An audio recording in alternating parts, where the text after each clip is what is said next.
신화의 가장 밑바닥에서 가장 오랫동안 꿈을 꾸던 존재. 그것이 바로 이무기였다. 날개 없이 땅을 기던 생물.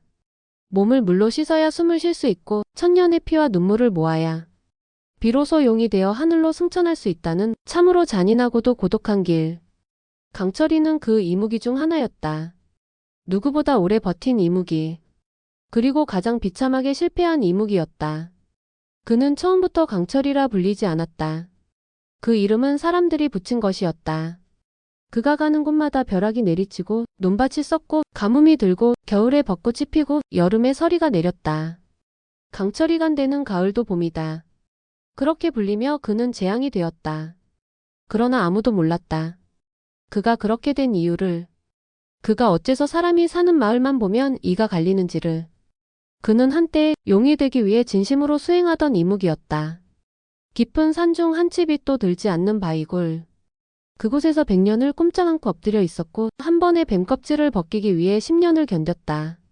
하늘에 자신을 드러내지 않고 한 사람의 눈에도 띄지 않기 위해 낮에는 숨고 밤에도 숨었다. 때로는 제 살갗을 물어뜯고 때로는 바위에 몸을 감아 기절한 채 수일을 보내며 인간의 온기조차 닿지 않게 했고 천년이 다 되어가던 날 마침내 하늘이 열렸다. 그 순간이었다. 구름이 갈라지고 어둠이 빠져나가며 강철이의 등에서 작고 단단한 돌기들이 돋기 시작했다. 그는 알아챘다. 지금 이 순간, 오직 이때만이 그가 이무기를 벗고 용으로 오를 기회라는 것을. 그는 하늘을 향해 몸을 들어 올렸다. 바위산이 진동하고 폭우가 쏟아졌으며 짙은 안개가 구름을 삼켰다. 그건 단순한 자연 현상이 아니라 강철이의 피로 하늘을 적시는 승천의식 그 자체였다. 천년의 고통, 천년의 고요, 천년의 갈망이 하늘을 향해 날아올랐다. 하지만 그 순간이었다. 커다란 뱀이다. 그 목소리. 단 한 줄의 아무것도 모르는 아이의 말. 그 말이 하늘을 가르고 강철이의 몸을 붙잡았다. 사람에게 들켜선 안 돼. 그는 스스로의 숨을 끊으려 했지만 이미 늦었다. 용이 될 수 있는 마지막 길은 단 한 번의 눈빛에 무너졌다. 강철이는 하늘에서 지상으로 돌처럼 추락했다. 그날 이후 그는 비로소 강철이가 되었다. 마을 사람들은 이무기를 모른다. 그들이 아는 건 도깨비처럼 하늘을 가르며 내려온 괴물일 뿐. 아이들의 우물에 독이 들고 논에 물이 썩으며 산이 뒤집히고 하늘이 내려앉았다. 그 모든 자연재해의 이름에 그를 넣었다. 그는 용이 되지 못한 이무기 그리고 사람들의 입에 오르내리는 재앙의 이름이 되었다. 그는 처음으로 하늘을 원망했다. 왜 하필 그때, 왜 하필 그 눈동자. 그러나 하늘은 묵묵했고 산은 침묵했고 사람들은 무서움과 멸시를 동시에 보냈다. 그는 도망쳤다. 벼랑 아래로 강물 깊은 곳으로 아무도 오지 않는 폐사의 지하 동굴로. 그곳에서 그는 사람을 지켜보기 시작했다. 인간. 그를 용에서 떨어뜨린 존재. 한 아이의 눈동자. 그 존재가 궁금했다. 대체 왜 하늘은 내 천년을 그 아이에게 허락했는가? 그리고 그는 처음으로 감정을 배웠다. 분노, 모멸, 질투, 그리고 질문. 강철이는 알지 못했다. 그 질문들이 그를 더 깊은 늪으로 끌고 갈 줄은.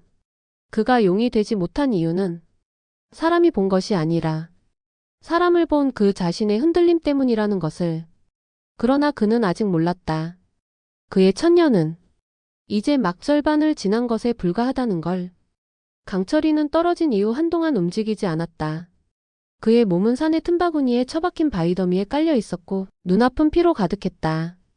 몸을 감싸고 있던 비늘은 너덜너덜하게 찢겼고 승천을 위해 천년 동안 길렀던 내력은 거의 다 사라져 있었다. 이제 그는 더 이상 오를 자가 아니었다. 남은 건 하늘에 닿지 못한 뱀. 그리고 그저 이름 없는 존재일 뿐이었다. 그는 자신이 무너진 이유를 곱씹었다. 하늘이 나를 배신했다. 인간이 나를 끌어내렸다. 그 아이의 눈이 나를 꿰뚫었다. 그러나 시간이 지날수록 그 기억은 더 날카롭게, 더 선명하게 되살아났다. 그는 낯을 피해 숨어 다녔다. 밤이 되면 민가를 내려다보며 불빛을 지켜봤다. 처음엔 복수를 꿈꿨다. 사람들이 짓는 집을 모조리 무너뜨리고 싶었다. 아이의 울음소리를 천둥으로 덮어버리고 싶었다.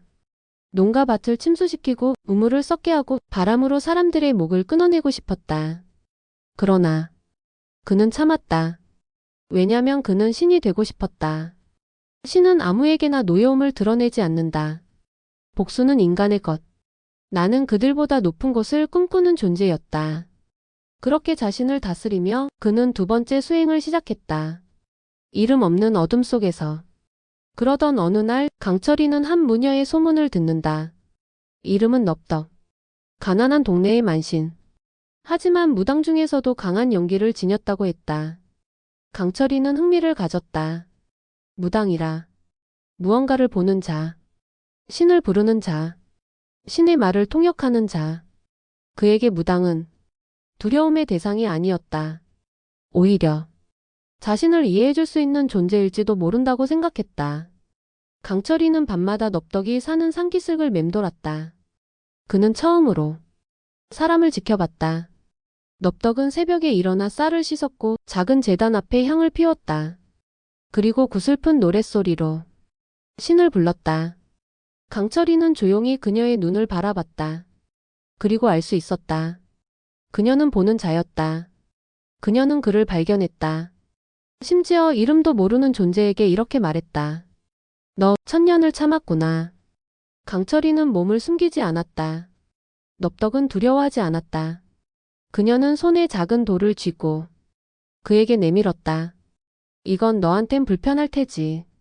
그러니 이 아이에겐 절대 가까이 오지 마라. 강철이는 물었다. 아이?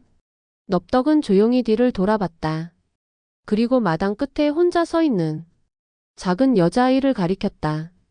그 아이의 눈은 맑고 깊었고 무언가를 담고 있었다. 저 아이는 내 손녀. 이름은 열이다. 그 순간 강철이는 느꼈다. 열이에게서 풍기는 희미하지만 선명한 빛. 그건 분명 신기의 조짐이었다. 그는 그날 이후 열이를 지켜봤다. 밤이면 지붕 위에서, 낮에는 숲 그늘 아래서. 그리고 확신했다. 저 아이가 나의 신주가 될 것이다. 신을 모시는 사람의 몸에 깃든 신령은 강해진다. 강철이는 계획을 세웠다. 넙덕이 늙고 죽으면 열이의 신기가 완전히 열릴 때를 기다려 그녀의 몸에 들어갈 것이다. 그래서 그는 기다렸다. 몇 해가 흐르고 열이는 14살이 되었다. 신을 부르는 소리에도 돌처럼 반응하던 아이. 하지만 그 모든 것들이 이무기인 강철이에게는 유혹이었다. 이 아이의 몸에 깃들어 나를 위한 제사를 받는다면 나는 다시 용의 길로 오를 수 있다. 그러나 넙덕은 열이에게 경기석을 주었다. 그 돌은 강철이를 밀어냈고 다가갈 수 없게 만들었다. 강철이는 화를 참았다. 그리고 기다렸다. 무려 13년을 더. 그 기다림의 끝에서 열이는 다시 무당을 거부했다. 그리고 안경장인이 되었다. 강철이는 분노했다. 내가 너를 위해 기다렸건만 너는 하찮은 인간들의 도구를 닦고 있구나. 그의 증오는 더 깊어졌다. 그리고 그는 알 수 없었다. 왜 그녀의 손길이 그토록 그리운지를. 이제 그는 신이 되고 싶었던 존재가 아니라 무언가에게 도달하고 싶은 존재가 되었다. 그 대상이 신인지 사람인지 그조차도 알 수 없었다. 강철이는 더 이상 하늘을 올려다보지 않았다. 대신 땅을 내려다봤다.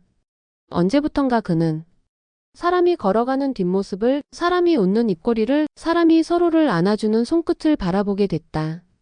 가슴 어딘가가 무겁고 허기가 지고 멈춰 있어야 할 무엇인가가 계속 요동쳤다. 그 감정이 질투인지 그리움인지 그는 알지 못했다. 아니, 애써 모른 척했다. 그는 자신이 사람이 될 수 없는 존재임을 누구보다 잘 알고 있었으니까. 그리고 열이 무당의 피를 타고났음에도 불구하고 그 운명을 완강히 거부하는 여자. 강철이는 이해할 수 없었다. 신의 목소리를 듣는 능력, 귀신을 다스릴 수 있는 기운, 무수한 존재들이 갈망하는 힘을 가진 열이가 왜 그 힘을 버리려 하는지. 너는 나와 달리 선택할 수 있는 인간이기에 그 힘을 거부하는 거냐? 아니면 너 역시 나처럼 도망치는 거냐? 그는 매일 밤 여리의 마당 기둥에 기대어 그녀가 만든 안경을 닦는 모습을 바라보았다. 그 조용한 손끝, 숨죽인 표정, 절대 말하지 않지만 늘 불안에 떠는 눈동자. 강철이는 알 수 있었다. 여리는 두려워하고 있었다. 그녀 자신의 신기를, 그리고 자신을. 강철이는 경기석이 놓인 자리를 매번 엿보았다. 그 돌이 사라지기만을, 그녀의 손끝에서 떨어지기만을 기다리며 오랜 세월을 버텼다. 하지만 여리는 그 돌을 절대 놓지 않았다. 삶이 힘들 때도, 슬플 때도, 심지어 조문업덕이 숨을 거두던 그날조차도 여리는 경기석을 손에서 놓지 않았다. 이 돌만은 반드시 지켜야 해. 그 말을 들었을 때 강철이는 처음으로 패배라는 감정을 느꼈다. 사람 앞에서 진 게 아니었다. 한 여자 앞에서 진 것이었다. 그는 결국 어두운 속삭임을 받아들인다. 그녀가 내게 오지 않는다면 내가 그녀를 데려가야지. 그날 이후 강철이는 의식을 바꾸었다. 더 이상 여리에게 선택을 맡기지 않기로. 더 이상 감정을 기다리지 않기로. 그는 움직였다. 소문을 퍼뜨렸다. 마을에 재앙을 흘렸다. 병든 짐승, 무너진 제방, 사라진 아이들 모두 강철이가 내뿜은 기운이었다. 신기가 강한 무당을 찾아라. 이제 곧 나라에 악기가 깃들 것이다. 그리고 그는 여리에게 다가갔다. 하지만 그날 운명이 예상보다 빨리 움직였다. 왕의 아들 원자 이광에게 광증이 찾아온 것이다. 그것은 강철이의 계획이 아니었다. 팔척기의 존재였다. 왕은 무당을 들이지 않겠다는 국법의 의지에 갇혀 있었고 검서간 윤갑은 신의 힘에 기대어 세자를 살리려 했다. 그 순간 강철이는 선택한다. 윤갑. 그 인간의 몸을 차지하자. 왕의 검서관이라는 신분. 궐 안에 자유롭게 들어갈 수 있는 권한. 무당을 불러들일 수 있는 유일한 창구. 그리고 무엇보다 여리에게 다가갈 수 있는 유일한 위치. 그는 길 위에서 계략에 의해 칼에 찔려 쓰러진 윤갑을 발견한다. 그리고 스스로 윤갑의 육신으로 들어간다. 그 순간 강철이는 예상하지 못했던 감정과 마주한다. 윤갑의 기억, 윤갑의 감정, 윤갑의 열이. 그 안에는 상상 이상으로 깊은 마음이 담겨 있었다. 열이야. 내가 무사하면 그걸로 족하다. 그 기억이 강철이를 뒤흔들었다. 처음이었다. 다른 존재의 감정이 자신의 가슴을 쳤던 건 분명 자신은 이묵이었다. 사람을 증오했고 인간을 짓밟고 싶어 했고 신이 되기 위해서는 무엇도 감수할 수 있었다.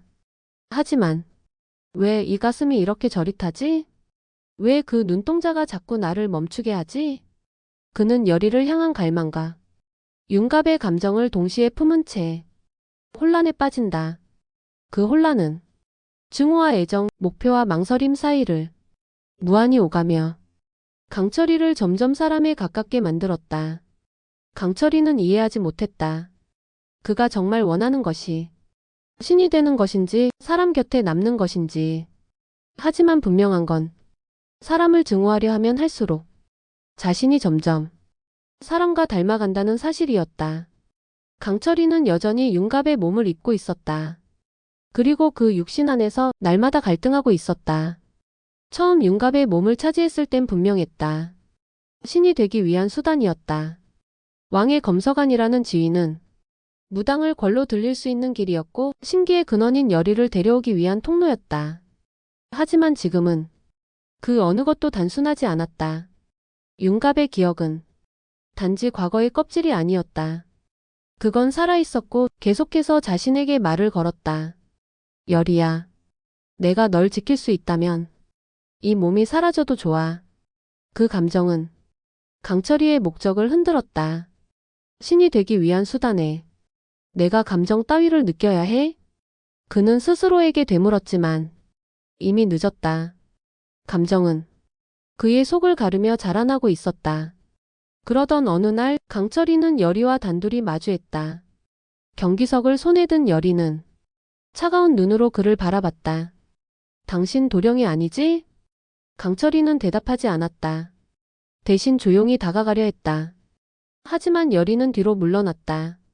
가지마. 내가 누군지 알기 싫으니까. 그 말이 강철이의 발걸음을 멈추게 했다.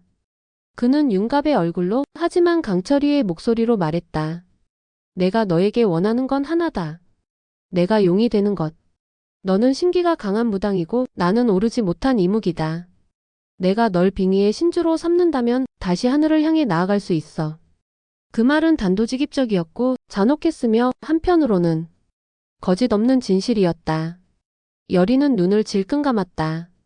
그리고 경기석을 그의 눈앞에 들이댔다. 내가 그 말을 했을 때부터 난 너를 도령이라 부르지 않아. 내가 너를 불쌍히 여길 수는 있어. 하지만 받아들일 수는 없어. 그 순간 강철이의 가슴속 어딘가에서 무언가 무너져 내렸다. 그는 물러섰다. 그 밤 강철이는 처음으로 하늘을 올려다보았다. 별은 총총했고 달은 둥글었다. 그는 되물었다. 나는 여전히 신이 되기를 원하는가? 1000년 전 첫 비늘을 벗던 날부터 그는 이 질문 하나로 살아왔다. 그 길은 고독했고 피투성이었으며 가끔은 참을 수 없을 만큼 외로웠다. 하지만 지금 그의 가슴을 치는 감정은 하늘이 아닌 한 사람이었다. 그리고 마침내 팔척기가 왕실을 덮쳤다. 그 재앙은 강철이조차 두려워하던 존재. 왕의 아들 원자는 그 귀에게 잠식되었고 왕궁은 결계가 무너지고 있었다. 그 순간 강철이는 선택했다. 신이 되기 위한 길이 아니라 누군가를 지키기 위한 길을. 그는 여리를 감쌌고 팔척기와 맞섰다. 윤갑의 몸은 상처투성이가 되었고 강철이의 내력은 소진되었지만 그는 물러서지 않았다. 팔척기의 마지막 공격이 퍼붓기 직전 여리는 다시 경기석을 꺼내 그를 감싸듯 안고 말했다. 강철아, 너 신되고 싶다고 했지? 내가 널 몸주신으로 받아들일게.